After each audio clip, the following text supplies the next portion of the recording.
You know, I graduated from high school in 1979, and when I graduated, I had no idea what I was going to do for a career or for college. I knew I was going to go to college. My parents had instilled that into me and my brother and sister since we were little. But I had no idea what to do, and so with that, I went to the counselor's office and got out all the books of all the different types of careers, and I chose to be an industrial engineer. And for one reason, it was the highest paying job I could find with only a 4-year degree and without all the really tough math and science required for the other engineering degrees. So I did that. I struggled through college, but I got done and got out, got a job as an engineer, found out right away that I hated it, actually, and went ahead and got my MBA, and I moved as quickly as I could into non-technical roles. Got married, had 3 kids, and 20 years went by like that. And on the outside, I was doing really well, had a great family, got a lot of promotions, made a lot of money.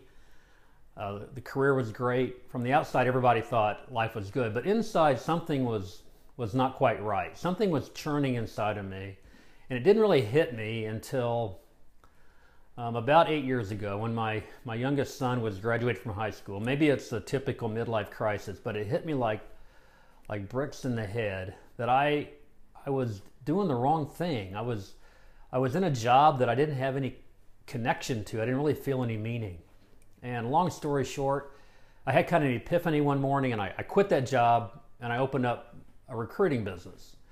And thank God I did that, because it allowed me to lean in and be creative and be an entrepreneur and have freedom to chart my own course. But it felt kind of slippery when I first started doing that. I went from the structure of the corporate life to no structure at all, owning my own business. And so I pretty soon reached out to a good friend of mine, Dr. Tom Hill, for help, and he ended up being my life coach. And he's coached me now for over 8 years. And my life has literally transformed.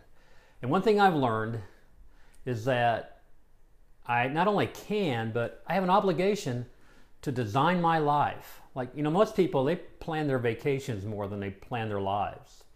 So I've learned that I can actually design my life, set goals, and go get it done. And not only grow, but also keep my life in balance. And those two themes, life balance and life growth, have kind of been the cornerstone of my approach to my life coaching business. And I love helping people. I love writing.